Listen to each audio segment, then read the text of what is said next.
கிருஷ்ணக்கரோது கல்யாணம் கம்சகுஞ்சர கேசரி காளந்தி ஜலகல்லோல கோலாகல குதூகலி.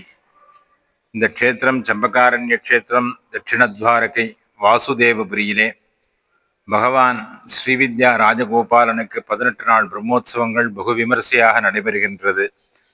அதில் 13ஆம் திருநாள் காலை விழாவில் பகவான் கிருஷ்ணாவதாரம் எடுத்து கோகுலர்கள் கூட விளையாடி யமுனா நதி தீரத்திலே விளையாடுகிறான், வெண்ணெய் திருடுகிறான். சகல விளையாட்டுகளும் விளையாடி கொண்டிருக்கும் பொழுது யமுனா நதி தீரத்திலே விளையாடும் பொழுது காளிங்கன் என்ற பாம்பானது அவனை எப்படியாவது கொன்றுவிட வேண்டும் என்பதற்காகவே கரையோரம் வருகும் பொழுது காளிங்கனுடைய தலையில் நர்தனமாடி அதனுடைய விஷத்தை கக்கும்படி செய்து அதை காளிங்கன் மர்தனம் பண்ணுகிறான்.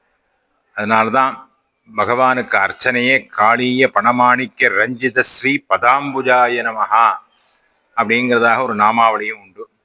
அப்பேற்பட்ட எம்பெருமான் காளிங்க நர்தனமாகி அந்த காளிங்க நர்தன திருக்கோலத்தையும் பகவான் இந்த 18 நாள் பிரம்மோற்சவத்தில் 13ஆம் நாள் காலை விழாவில் பகவான் எல்லாருக்கும் அந்த அலங்காரத்தை காட்சி அளித்து சர்வகடாட்சமும் பகவானுடைய அனுகிரகமும் பக்த கோடிகளுக்கு கிடைக்க வேணுமாய் பகவான் அனுகிரகம் செய்கிறான்.